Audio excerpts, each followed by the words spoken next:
6-4-4-6। Nurul Hasan সোহানের batting করা শেষ ওভারের তাণ্ডব। জয়ের জন্য প্রয়োজন রংপুর রাইডার্সের শেষ ওভারে ২৬ রান। ঠিক তখনই ৭ বলে ৩২ রানের ইনিংস খেলে দলকে ৩ উইকেটে জয় এনে দেন সোহান। এর আগে ইফতেখার আহমেদ ৩৬ বলে ৪৮ এবং খুশদিল শাহ ২৪ বলে ৪৮ রান করে রংপুরের ইনিংসকে শক্ত ভিত্তি প্রদান করে।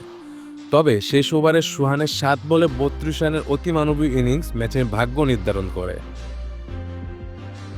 কাইল মায়ার্স হয়তো মোটেও প্রস্তুত ছিলেন না, তাই তো বাজ পাখির মতো ফরচুন বরিশালের জয় ছিনিয়ে নিলেন সোহান। ব্যাটিং তাণ্ডব চালিয়ে ৬টি বাউন্ডারি হাঁকিয়ে দলের জয় নিশ্চিত করলেন অধিনায়ক সোহান।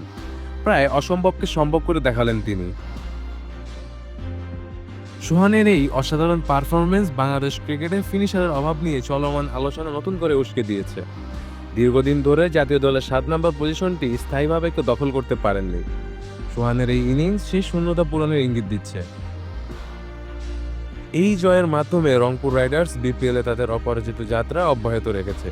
৬ ম্যাচে ৬ জয়ে পয়েন্ট টেবিলের শীর্ষে অবস্থান করছে রংপুর। শেখ মেহেদী হাসান, ডি স্পোর্টস।